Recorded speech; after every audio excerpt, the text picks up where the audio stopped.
வணக்கம். ரிவ்யூ டாக்ல மறுபடியும் உங்களை சந்திக்கிறதுல மிக மகிழ்ச்சி. இன்றைக்கி நம்ம பார்க்கக்கூடிய படம் அம்மா கிரியேஷன் டி சிவா தயாரிப்பில் வெளில வந்திருக்கிற சார்லி சாப்ளின் 2. இந்த படத்தை பிரபுதேவா பிரபு கூட்டணியோட சக்தி சிதம்பரம் சீக்வல் 2வாக இயக்கியிருக்காரு. அந்த பழைய சார்லி சாப்ளின் 1 வந்து எந்த அளவுக்கு ஹிட் ஆச்சுன்னு எல்லாருக்கும் தெரியும். தெலுங்கு, தமிழ் மற்றும் சவுத் இண்டியன் எல்லா லாங்குவேஜிலும் ஹிட்டான ஒரு படம்.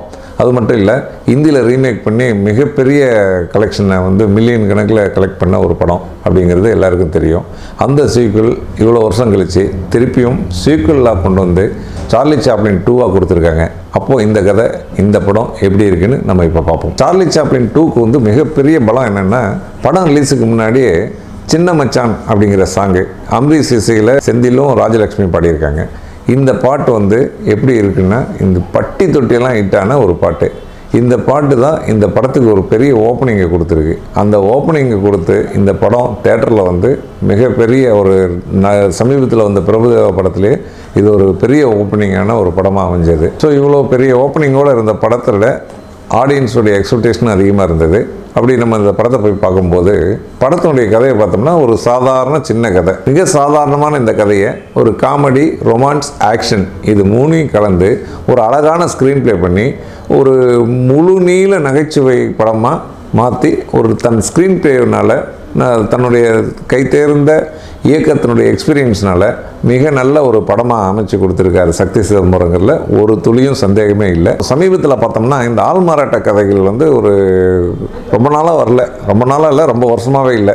இப்போல்லாம் வந்து ஒரே பேய் படம், இல்லைன்னா த்ரில்லர், ஆக்ஷன், அப்புறம் வந்து பேய் படம் வந்தவுடனே நிறைய ஹிட்டாதுன்னா லைனாக பேய் படங்கள் தான். இப்படி வந்துகிட்டு இருக்கிற சீக்வன்ஸில் ஒரு 20 வருஷத்துக்கு முன்னாடி கொண்டு போய் உள்ளத்தை எல்லைத்தா, காதலா காதலா, இந்த மாதிரி சின்ன ஸ்டார்லேருந்து பெரிய ஸ்டார் வரலாம். சவுத் இந்தியா, நார்த் இந்தியான்னு பாகுபாடு இல்லாமல் ஹிந்தி, மலையாளம், தெலுங்கு, கன்னடம், தமிழ்ன்ட்டு வெறும் ஆள்மாறாட்ட கதையாக பண்ணிக்கிட்டு இருந்த பீரியட் ஒன்று இருந்தது.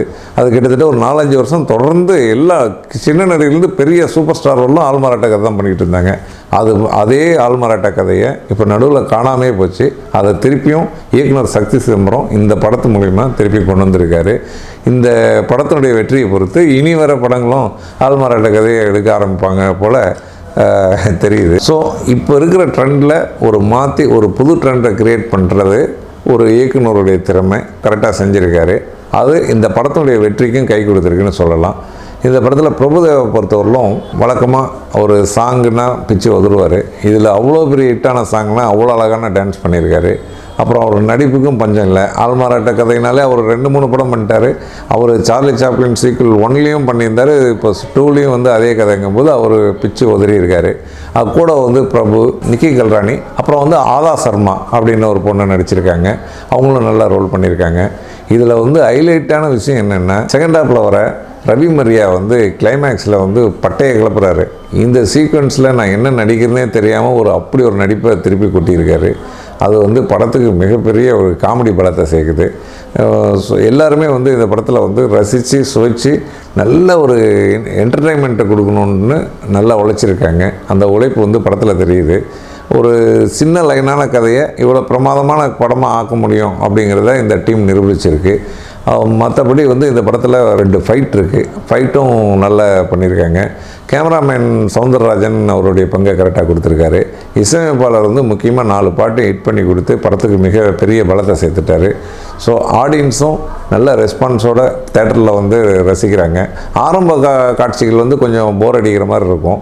அது வந்து ஒரு படத்தோடு நம்ம ஒன்றுறதுக்கு ஒரு 1/2 hour டைம் எடுக்குது. ஒரு 30 நிமிஷம் காட்சி அப்படி இருக்கும். ஆனால் அதுக்கப்புறம் வந்து செகண்ட் ஹாஃப் ஆரம்பித்ததுலேருந்து கிளைமேக்ஸ் வரலாம் கண்டிப்பாக நம்ம சிரிக்கிறதுக்கு கேரண்டி அப்படிங்கிற அளவுக்கு ஸ்க்ரீன் ப்ளே அமைஞ்சிருக்கு. அது சிரிப்பும் வருது. சில சீக்வன்ஸில் வந்து ஏற்கனவே பார்த்த காட்சிகள் தான் இருக்குது. அந்த பார்த்த காட்சிகளையும் இவங்க ஆர்டிஸ்ட் பண்ணுற பர்ஃபார்மன்ஸில் நமக்கு நம்ம எறியாமல் சிரிப்பை உண்டாக்குது. அந்தளவுக்கு இது ஒரு ஜனரஞ்சகமான படத்தை அமைச்சிருக்காங்க. இந்த டீமுக்கு ஒரு வாழ்த்து. மற்றபடி அம்மா கிரியேஷன் சிவாவும் ஒரு கேரக்டர் பண்ணியிருக்காங்க. நாசர் சாருடைய சன் லுப்புதீன் அவர் வந்து ஒரு நல்ல கேரக்டர் பண்ணியிருக்காரு. இந்த படத்தினுடைய மைனஸ் ப்ளஸ் பார்த்தோம்னா, மைனஸ்ன்னு சொல்லணுன்னா கதை சாதாரண ஒரு சின்ன கதை. ப்ளஸ்ன்னு பார்த்தோம்னா அந்த கதையை வந்து படமாக்கியிருக்க விதம் வந்து மிக அற்புதமாக இருக்குது. போக போக படத்தோட ஒன்றும் போது மிக நல்ல ஒரு ரசனையோட நம்ம ரசிக்கிற அளவுக்கு காட்சிகளை அமைச்சு மிக சக்ஸஸான ஒரு ஃபார்முலாவை கொடுத்துருக்காரு. மொத்தத்தில் இந்த படம் எப்படி இருக்குன்னு பார்த்தோம்னா ஒரு ஆள்மாறாட்ட கதை, அது வந்து ஆடியன்ஸும் நல்லா ரிசீவ் பண்ணுறாங்க. இதில் வந்து ஒரு காமெடி, ரொமான்ஸு இதோடு சேர்ந்து ஒரு ஜனரஞ்சகமான ஒரு படமாகவும் அமைஞ்சிருக்கு.